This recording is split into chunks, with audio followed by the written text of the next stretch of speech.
প্রভু যীশু খ্রিস্টের বিজয় নামে আপনাদের প্রত্যেককে জানাই অনেক অনেক শুভেচ্ছা। পিতা ঈশ্বর আপনাদের সকলকে প্রচুর আশীর্বাদ করুন। আপনাদের অনেক অনেক ধন্যবাদ যে আপনারা বাক্য শুনছেন, লাইক করছেন এবং শেয়ার করছেন, যেন অনেক ভাই বোনেরাও এই বাক্য শুনতে পায় এবং আশীর্বাদ পায়।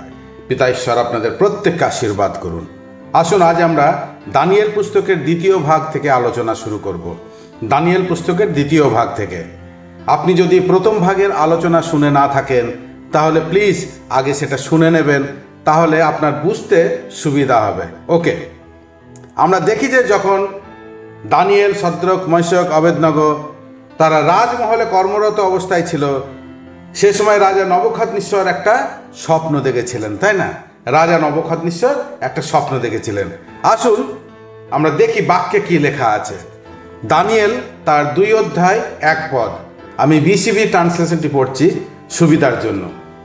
নবুখাদনেছর রাজত্বের 2য় বছরে তিনি স্বপ্ন দেখলেন। রাজা তার 2য় বছরে এই স্বপ্ন দেখেছিলেন। কি দেখলেন? তিনি স্বপ্ন দেখলেন, তার মন অস্থির হয়ে উঠল এবং তিনি ঘুমাতে পারলেন না। অর্থাৎ রাজা নবুখাদনেছর এমন একটা স্বপ্ন দেখেছিলেন যে তার মন ভয়ে অস্থির হয়ে গেছিল, তিনি আর ঘুমাতে পারছিলেন না, তিনি দুশ্চিন্তায় পড়ে গেছিলেন। তারপরে কি হলো দেখুন, 2 পদ, তিনি রাজ্যের সমস্ত মন্ত্রবেত্তা, মায়াবী, জাদুকর ও জ্যোতিষীদের ডেকে পাঠালেন এবং তাদের কাছে জানতে চাইলেন যে তিনি কি স্বপ্ন দেখেছেন। কারণ রাজার মন স্বপ্ন দেখার পর কি হয়েছে, অস্থির হয়ে গেছে। সে রাজ্যের সকলকে ডেকে পাঠালেন সেই স্বপ্নের অর্থ জানার জন্য। যখন তারা এলেন ও রাজার সামনে দাঁড়ালেন, তখন রাজা তাদের বললেন, দেখো, আমি তোমাদের সকল সুযোগ সুবিধা দিয়েছি, তোমাদের বেতন দিচ্ছি, থাকার ঘর বাড়ি দিয়েছি, সব কিছুই আমি তোমাদের দিয়েছি। এখন আমি এজন্যই তোমাদের ডেকেছি, কারণ আমি একটা স্বপ্ন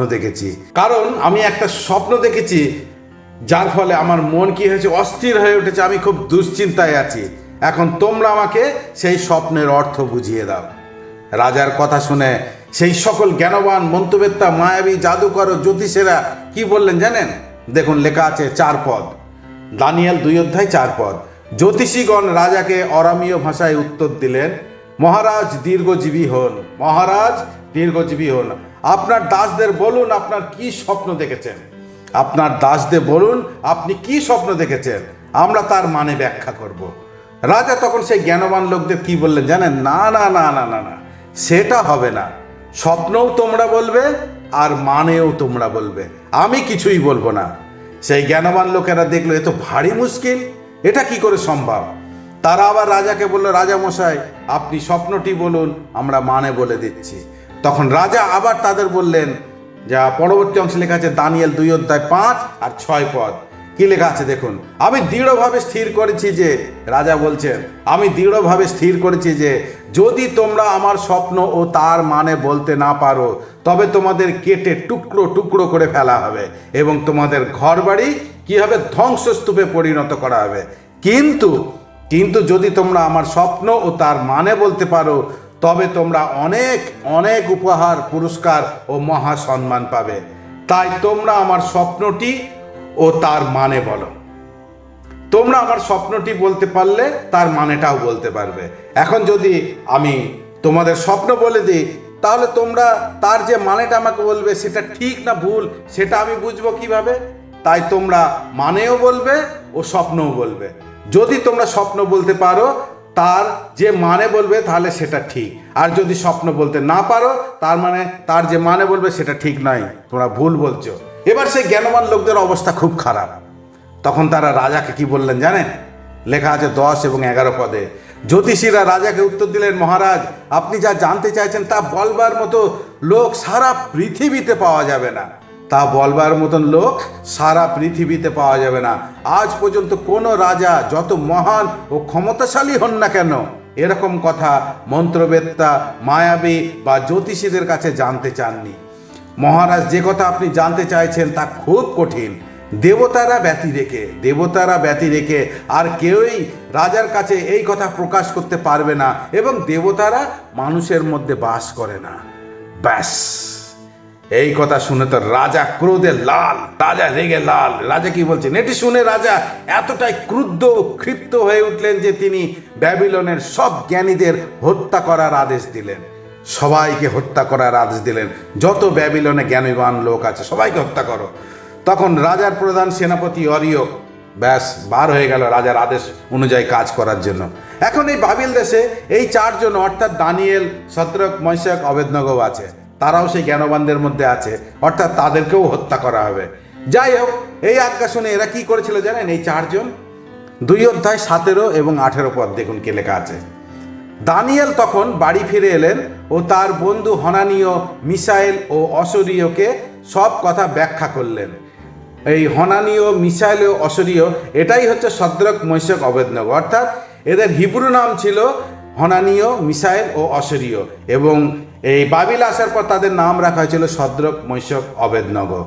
এটা তাদের হিব্রু নাম ছিল হনানীয়, মিশায়েল ও অসরীয়। যাই হোক, বাবিল এনে তাদের নাম পরিবর্তন করা হয়েছিল তাদের ভাষা অনুযায়ী। যাই হোক, তারপরে কি হলো দেখুন 18 পদ। দানিয়েল তাদের স্বর্গের ঈশ্বরের কাছে এই স্বপ্নের রহস্য জানার জন্য করুণা ভিক্ষা করতে বলেন। দানিয়েল তাদের কি বলল? স্বর্গের ঈশ্বরের কাছে এই স্বপ্নের রহস্য জানার জন্য করুণা ভিক্ষা করতে বলেন, যেন সে ও তার বন্ধুরা ব্যাবিলনের অন্য জ্ঞানীদের সঙ্গে বিনষ্ট না হয়। তখন সেই চারজনা নতজানু হয়ে কি করলো? স্বর্গের মহান ঈশ্বরের কাছে প্রার্থনা করলেন। হালেলুয়া! আজ আমি আপনাকে বলতে চাই, যখনই আপনি কোনো সমস্যায় পড়েন তখনই নতজানু হয়ে হাঁটু পেতে ঈশ্বরের কাছে এসে বসুন, দেখুন তারপরে কি হয়। আপনার যদি বিশ্বাস না হয় তাহলে একটা কাজ করুন, প্রার্থনা সহকারে একটি কাজ করে দেখুন এবং আরেকটি কাজ নিজের ইচ্ছা অনুযায়ী প্রার্থনা না করে দেখুন। পরে আপনি সেই দুটো কাজের ফল দেখলেই বুঝতে পারবেন প্রার্থনার শক্তি কত। হালেলুয়া! পিতা ঈশ্বরের গৌরব হোক। যে কাজ আপনি প্রার্থনা সহকারে করবেন সেই কাজে আপনি প্রভু যীশু খ্রিস্টের চালনা অনুভব করতে পারবেন। কিন্তু যে কাজ আপনি বিনা প্রার্থনায় নিজ বুদ্ধি ও শক্তিতে করবেন তাতে প্রভুর কোনো লিডিং আপনি পাবেন না। তাই আপনার জীবনে যা কিছুই হোক না কেন, প্রার্থনা সহকারে এগিয়ে যান, স্বর্গের মহান পিতা ঈশ্বর আপনাকে সাহায্য করবেন। হালেলুয়া! এখানে আমরা দেখি এই চারজন ভয়ঙ্কর সমস্যার মধ্যে, যেখানে তাদের হত্যা করা হবে, এমন এক কঠিন সমস্যার মধ্যে তারা কি করলো? স্বর্গের মহান ঈশ্বরের কাছে নতজানু হলেন, আর পিতা ঈশ্বর তাদের আশ্চর্যভাবে সাহায্য করলেন। দেখুন কি লেখা আছে 19 পদ। সেই রাতেই স্বপ্নের রহস্য দানিয়েলের কাছে এক দর্শনের মাধ্যমে প্রকাশ পেল। তখন দানিয়েল স্বর্গের ঈশ্বরের প্রশংসা করলেন। হালেলুয়া! সেই রাতেই তাদের সমস্যার সমাধান। পিতা ঈশ্বরের গৌরব হোক। তখন দানিয়েল মহান পিতা ঈশ্বরের গৌরব ও প্রশংসা করলেন। হালেলুয়া! তারপর কি করলেন দানিয়েল? দেখুন পরের অংশে লেখা রয়েছে 24 পদ। দানিয়েল দৌড়ি কোথায় গেল? অরিয়কের কাছে যাচ্ছে। তখন দানিয়েল লেখা আছে, তখন দানিয়েল অরিয়কের কাছে গেলেন, যাকে রাজা ব্যাবিলনের সব জ্ঞানীদের হত্যা করার জন্য নিযুক্ত করেছিলেন। এই অরিয়ক ছিল প্রধান সেনাপতি রাজার, তাকে সব জ্ঞানীদের হত্যা করার নির্দেশ দেওয়া হয়েছিল। দানিয়েলকে তাকে কি বলছেন? ব্যাবিলনের সব জ্ঞানীদের হত্যা করবেন না। অরিয়ককে কি বলছেন? ব্যাবিলনদের সব জ্ঞানীদের হত্যা করবেন না, আমাকে মহারাজের কাছে নিয়ে চলুন, আমি তার স্বপ্নের মানে ব্যাখ্যা করব। দানিয়েল 2 অধ্যায় 25-26 পদ। অরিয়ক তখনই কি করলো? দানিয়েলকে রাজার কাছে নিয়ে গেলেন এবং বললেন, মহারাজ, জিহুদীদের বন্দীদের মধ্যে এমন একজনকে খুঁজে পেয়েছি যে আপনার স্বপ্নের মানে বলে দিতে পারবে। তখন রাজা নবুকদনেছর অবাক হয়ে দানিয়েলকে দেখছে। সেনাপতি এ কাকে নিয়ে এসেছে? এ কি বলবে? 26 পদ। রাজা দানিয়েল, যাকে বেলশৎসর, অর্থাৎ দানিয়েলের নামও পরিবর্তন হয়েছিল, তার হিব্রু নাম ছিল দানিয়েল, কিন্তু এখানে আসার পর তার নাম দেওয়া হয়েছিল বেলশৎসর। রাজা দানিয়েলকে, যাকে বেলশৎসর নামেও ডাকা হতো, জিজ্ঞাসা করলেন, আমি স্বপ্নে কি দেখেছি তা কি বলতে ও মানে ব্যাখ্যা করতে পারবে? আমার দেশে এত জ্ঞানবান লোকের আছে যাদের চুল সাদা হয়ে গেছে, তারা পর্যন্ত বলতে পারলো না, আর তুমি বলবে সেই স্বপ্ন তার মানে? আচ্ছা, রাজা কেন বললে এমন কথা? সকলে মন দিয়ে শুনবেন। দানিয়েল যখন রাজার সামনে এসে দাঁড়িয়েছিল তখন রাজা খুবই আশ্চর্য হয়ে গেছিলেন। কেন জানেন? কারণ যখন দানিয়েল রাজার সামনে দাঁড়িয়েছিল স্বপ্নের মানে বলার জন্য, তখন দানিয়েলের বয়স কত ছিল জানেন? মাত্র মাত্র 18 থেকে 19 বছর, মাত্র 18 থেকে 19 বছরের একটা ছেলে রাজার সামনে এসে দাঁড়িয়েছে স্বপ্ন এবং তার মানে ব্যাখ্যা করার জন্য। যা দেখে রাজা খুবই অবাক হয়ে গেছিলেন। রাজ্যে এত জ্ঞানবান লোক আছে যাদের চুল সাদা হয়ে গেছে, তারা পর্যন্ত বলতে পারলো না, আর এখন একটা বাচ্চা ছেলে এসেছে স্বপ্ন এবং তার মানে ব্যাখ্যা করার জন্য। সকলে মন দিয়ে শুনবেন, বিশেষ করে যুবক যুবতীরা ও ছোট ছোট বাচ্চারা খুব মন দিয়ে শোনো। যদি যদি যীশু খ্রিস্ট তোমাদের অন্তরে থাকে, যদি যীশু খ্রিস্ট তোমাদের অন্তরে থাকে, তাহলে তোমরাও অনেক অনেক উচ্চ পদস্থ লোকেদের সামনে দাঁড়াবে। কিন্তু তোমাদের জীবনে কি থাকতে হবে? যীশু খ্রিস্টকে থাকতে হবে, সেই সঙ্গে পবিত্র জীবন, প্রার্থনাশীল জীবন এবং বাক্য অধ্যয়নের জীবন। তাহলে যীশু খ্রিস্ট তোমাদেরকেও অনেক অনেক উচ্চ এবং উন্নত করবেন এবং অনেক অনেক রাজ পদাধিকারদের সামনে আপনাকে দাঁড় করাবেন। হালেলুয়া, পিতা ঈশ্বরের গৌরব হোক। যাই হোক, যখন রাজা দানিয়েলকে বলছিলেন তুমি কি আমার স্বপ্ন ও তার মানে বলতে পারবে, তখন কিন্তু দানিয়েল বলেনি হ্যাঁ রাজা, আমি এক্ষুনি বলে দিচ্ছি, আপনি চিন্তা করবেন না, আমি সব বলে দিতে পারবো। এরকম কোনো কথা কিন্তু দানিয়েল বলেনি, এরকম কোনো কথা দানিয়েল বলেনি। কি বলেছিল দানিয়েল? দানিয়েল তার কথার মাধ্যমে কিভাবে মহান ঈশ্বরের সাক্ষ্য ও গৌরব প্রশংসা করেছেন দেখুন 27 এবং 28 পদ 2 অধ্যায়। দানিয়েল উত্তরে বললেন, কোনো জ্ঞানী, মায়াবী, মন্ত্রবেত্তা বা গণকের পক্ষে আপনার স্বপ্নের রহস্য ব্যাখ্যা করা সম্ভব নয়। কি বললেন? কোনো জ্ঞানী, মায়াবী, মন্ত্রবেত্তা বা গণকের পক্ষে আপনার স্বপ্নের রহস্য ব্যাখ্যা করা সম্ভব নয়। কার পক্ষে সম্ভব? 28 পদ। কিন্তু স্বর্গে এক ঈশ্বর আছেন, স্বর্গে এক ঈশ্বর আছেন যিনি রহস্য প্রকাশ করেন। কিন্তু স্বর্গে এক ঈশ্বর আছেন যিনি রহস্য প্রকাশ করেন। তিনি ভবিষ্যতে যা ঘটবে তা রাজা নবুকদনেজারকে দেখিয়েছেন। আপনি যখন বিছানায় শুয়েছিলেন তখন যে স্বপ্ন দর্শন দেখেছেন তা এই। তারপরে দানিয়েল বলতে শুরু করলো, হালেলুয়া, পিতা ঈশ্বরের গৌরব হোক। এখন সকলে মন দিয়ে শুনবেন, খুব মন দিয়ে শুনবেন। যখন আপনি মিনিস্ট্রি করছেন তখন হয়তো প্রভু আপনাকে অনেক অনেক আশীর্বাদ করেছেন, অনেক উচ্চ এবং উন্নত করেছেন, তখন কিন্তু আপনি নিজেকে উচ্চ করবেন না। আমি অনেককে বলতে শুনেছি যে আমি এই করেছি, ওটা করেছি, এত মণ্ডলী বানিয়েছি, এখানে মণ্ডলী বানিয়েছি, ওখানে মণ্ডলী বানিয়েছি, এত লোককে ঈশ্বরের বাক্য শুনিয়েছি, বাপ্তিস্ম দিয়েছি প্রচুর লোককে, আমার এত জায়গায় মিনিস্ট্রি আছে, চার্চ আছে, আমি এটা বানিয়েছি, ওটা বানিয়েছি, এছাড়াও আরো অনেক কিছু করেছি। এভাবে কখনোই নিজেকে উচ্চ করবেন না। আপনারা এভাবে কখনোই নিজেকে উচ্চ করবেন না, কারণ যারা এরকম কাজ করে তারা পবিত্র আত্মা নয়, বরং শয়তানের আত্মা দ্বারা চালিত। বরং আপনি প্রভুকে সমস্ত গৌরব দিন, তাকে উচ্চ করুন, বলুন তিনি সব কিছু করেছেন, এ সব কিছু প্রভু করেছেন, তার প্রশংসা করুন, তার গৌরব করুন। আবার হয়তো আপনি খুব সুন্দর মিউজিক ইনস্ট্রুমেন্ট বাজিয়ে ঈশ্বরের আরাধনা করেন, তাই কখনো বলবেন না আমি করি বা আমি বাজাই, বরং বলুন প্রভু আমাকে শিখিয়েছেন, প্রভু আমাকে ব্যবহার করছেন, প্রভুর গৌরব হোক, প্রভুর নামের প্রশংসা হোক। হালেলুয়া। আমাদের নিজেদেরকে ধীরে ধীরে কি করতে হবে? আমাদের নিজেদেরকে ধীরে ধীরে নত করতে হবে, আরো নম্র করে একেবারে শূন্য করে দিতে হবে আমাদের নিজেদেরকে। এবং কি করতে হবে? আমাদের মধ্যে থেকে প্রতিনিয়ত কাকে উচ্চ করতে হবে? পিতা ঈশ্বরকে উচ্চ করতে হবে। হালেলুয়া, পিতা ঈশ্বরের গৌরব হোক। আমরা দেখি সেই ছোট্ট বাচ্চা ছেলে দানিয়েল সেই কাজটাই সেদিন করেছিল। দানিয়েল বলেছিল কোনো জ্ঞানী, মায়াবী, মন্ত্রবেত্তা বা গণকের পক্ষে আপনার স্বপ্নের রহস্য ব্যাখ্যা করা সম্ভব নয়।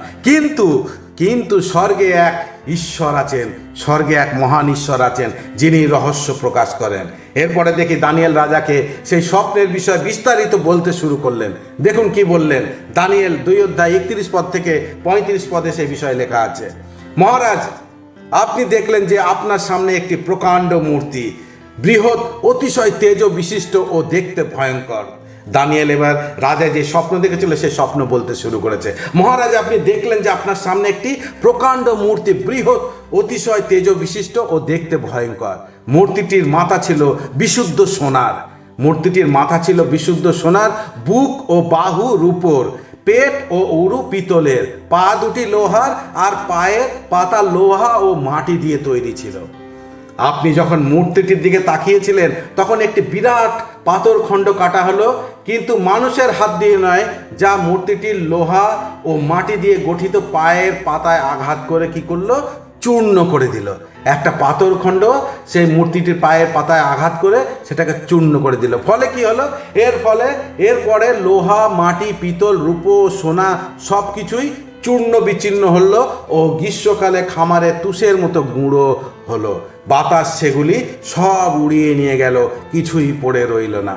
একটা ছোট পাথর এসে যখন সেই মূর্তির পায়ের পাতায় এসে লাগলো, পাটাকে চূর্ণ করে দিল, ফলে মূর্তিটা পড়ে চূর্ণ বিচূর্ণ হয়ে গেল এবং খামারে তুষের মতন গুঁড়ো হয়ে গেল। কিন্তু ওই পাথরখণ্ডটি, যে পাথরখণ্ডটা এসে মূর্তির পায়ে লেগেছিল, কিন্তু ওই পাথরখণ্ডটি যেটি মূর্তিটিকে আঘাত করেছিল, ক্রমে এক বিশাল পাহাড়ে পরিণত হয়ে সারা পৃথিবী পূর্ণ করলো। সারা পৃথিবী একটা ছোট্ট পাথরখণ্ড যেটা মূর্তিকে আঘাত করে চূর্ণ বিচূর্ণ করে দিয়ে ক্রমে এক বিশাল পাহাড়ে পরিণত হয়ে সারা পৃথিবী পূর্ণ করলো। সেটি কি জানেন? সেটি হচ্ছে প্রভু যীশু খ্রিস্ট। হ্যাঁ, প্রভু যীশু খ্রিস্টের দ্বিতীয় আগমন এই পৃথিবীতে। হালেলুয়া, ঈশ্বরের গৌরব। এই প্রকাণ্ড বৃহৎ মূর্তিটি, যা অতিশয় তেজ বিশিষ্ট ও দেখতে ভয়ঙ্কর, যার মাথা ছিল বিশুদ্ধ সোনার, বুক ও বাহু রূপোর, পেট ও উরু পিতলের, পা দুটি লোহার আর পায়ের পাতা লোহা ও মাটি দিয়ে তৈরি ছিল। এটা হলো 5টি রাজ্যের চিহ্ন, 5টি রাজত্বের চিহ্ন। আমরা যদি ইতিহাসের পাতায় লক্ষ্য করি তাহলে দেখব যে এই পৃথিবীতে 4টি রাজ্যের রাজত্ব সমাপ্তি হয়ে গেছে অলরেডি। আমরা বর্তমানে আছি 5ম রাজত্বের মধ্যে, যা যে কোনো মুহূর্তে শেষ হয়ে যাবে। এরপরে এই পৃথিবীতে আর কোনো মানুষের রাজত্ব থাকবে না। একটা ছোট্ট পাথরখণ্ড যেটা মূর্তিকে আঘাত করে চূর্ণ বিচূর্ণ করে দিয়ে ক্রমে এক বিশাল পাহাড়ে পরিণত হয়ে সারা পৃথিবী পূর্ণ করলো, তা হতে চলেছে অর্থাৎ প্রভু যীশু খ্রিস্টের আগমন এবং এই পৃথিবীতে 1000 বছরের রাজত্ব। এই পৃথিবীতে মানুষের রাজত্ব প্রায় শেষ হতে চলেছে। আমরা এখন 5ম রাজত্বের মধ্যে বাস করছি। এটাই মানুষের শেষ রাজত্ব। এরপর আর কোনো মানুষের রাজত্ব থাকবে না। মূর্তির বাকি 4টে কোন কোন রাজ্যের অংশ ছিল তা আমরা পরের অংশে দেখতে পাবো। তাহলে আপনারা বুঝতে পারবেন ইতিহাসের পাতায় লেখার আগে বাইবেলের লেখা আছে তা কতটা সত্য এবং বাইবেল কি। হাজার হাজার বছর আগে সেই সমস্ত বিষয় বাইবেলের মধ্যে লেখা আছে। আপনারা বুঝতে পারবেন বাইবেল কি। বাইবেল কোনো গল্পের বই নয়, এটা ঈশ্বরের বাক্য। আমরা এখন কোথায় আছি? আমরা এখন 5ম রাজ্যে আছি। এই 5ম রাজ্যের নাম কি তা আমাদের পকেটের মধ্যে অলরেডি চলে এসেছে। আজ আমি আপনাদের বলতে চাই, এই 5ম রাজ্যের চিহ্ন আজ আমাদের ঘরে চলে এসেছে। আমি এখন সেই সকল বিষয় বোঝাতে চাই। আজ সারা বিশ্বে যা কিছু হচ্ছে তা এক পাশে, আর এক পাশে আমি ঈশ্বরের বাক্য রেখে আপনাদের সকলকে বোঝাতে চাই। তখন আপনি জানবেন এবং বলবেন যে হ্যাঁ, সত্যিই তো তাই। আমি তো এতদিন বুঝতেই পারিনি ভাই, আমাদের পকেটেই আছে অথচ আমরা জানি না। এ বিষয়ে কোনো জ্ঞানই ছিল না আমাদের। আপনি সমস্ত কিছু যখন জানতে পারবেন আপনি আশ্চর্য হয়ে যাবেন। যদিও আমরা এখন ইন্ডিয়াতে আছি, কিন্তু আমরা সবাই সেই 5ম রাজ্যের মধ্যে আছি। যখন আপনি তা দেখবেন ও বুঝবেন আপনি আশ্চর্য হয়ে যাবেন। 5ম রাজ্যের কি নাম, কিভাবে আমাদের পকেটে এসেছে, কবে এসেছে, কখন এসেছে, যখন আপনি এসব বিষয় জানবেন আপনি আশ্চর্য হয়ে যাবেন। সমস্ত বিষয় যখন আমি এই বাইবেল থেকে রাখবো তখন আপনি খুব ভালো করে বুঝে যাবেন এই দুনিয়াতে এখন কি হচ্ছে এবং কেন হচ্ছে এবং কিভাবে মহান ঈশ্বরের বাক্য আমাদের চোখের সামনে একটা একটা করে সফল হচ্ছে। আমরা এখন 5ম রাজত্বের মধ্যে আছি। এটাই এই পৃথিবীতে মানুষের শেষ রাজত্ব। এরপর এই পৃথিবীতে আর মানুষের রাজত্ব হবে না, শুরু হতে চলেছে খ্রিস্টের রাজত্ব। হালেলুয়া! যখন আপনি বাইবেল থেকে তা দেখবেন তখন আপনি আশ্চর্য হয়ে যাবেন। আমরা প্রায় শেষ সময়ের মধ্যে, হ্যাঁ বন্ধু, আমরা প্রায় শেষ সময়ের মধ্যে দিয়ে যাচ্ছি, যা যে কোনো মুহূর্তে চূর্ণ বিচ্ছিন্ন হয়ে একদম শেষ হয়ে শুরু হবে ঈশ্বরের রাজত্ব। ঈশ্বরের রাজত্ব। আমরা খ্রিস্টের সাথে সেই রাজত্বে থাকবো। খ্রিস্টের সাথে আমরা 1000 বছরের রাজত্ব করতে চলেছি খুব শীঘ্রই। হালেলুয়া! যীশু খ্রিস্টের আগমন, প্রভু যীশু খ্রিস্টের 1000 বছরের রাজত্ব এই পৃথিবীতে। ইতিহাস কি বলছে, বাইবেল কি বলছে, বর্তমানে যা কিছু হচ্ছে আমাদের চোখের সামনে, এই সমস্ত কিছু বিষয় নিয়ে যখন আমরা ঈশ্বরের বাক্য থেকে দেখব তখন আপনি আশ্চর্য হয়ে যাবেন যে আমরা কত কাছে এসে দাঁড়িয়ে আছি খ্রিস্টের আগমনের। কত কাছে এসে দাঁড়িয়ে আছি খ্রিস্টের আগমনের। আমরা সেই স্বপ্নের বিষয়ে আলোচনা করব। তখন জানতে পারবো যে যা কিছু এই ইতিহাসের পাতায় লেখা আছে তা ইতিহাসের পাতায় লেখার আগে সে বিষয়ে হাজার হাজার বছর আগে এই বাইবেলে লিপিবদ্ধ ছিল। যা এখনো আমাদের চোখের সামনে ঘটছে সেই বিষয় বাইবেলে হাজার হাজার বছর আগে লিপিবদ্ধ আছে। তখন আপনি বুঝতে পারবেন কত আশ্চর্যজনক পুস্তক এই বাইবেল, যার লেখক হচ্ছেন স্বর্গের মহান পিতা ঈশ্বর। হালেলুয়া, পিতা ঈশ্বরের গৌরব হোক। আসুন আমরা পরবর্তী ভিডিওতে যাব এবং সেই ভিডিওতে এই সমস্ত বিষয় ডিটেলস আমরা আলোচনা করব। এই ভিডিওটি আমি আর বেশি বড় করতে চাচ্ছি না। পরবর্তী ভিডিওর জন্য আপনারা চোখ রাখুন। সকলকে জয় যিশু।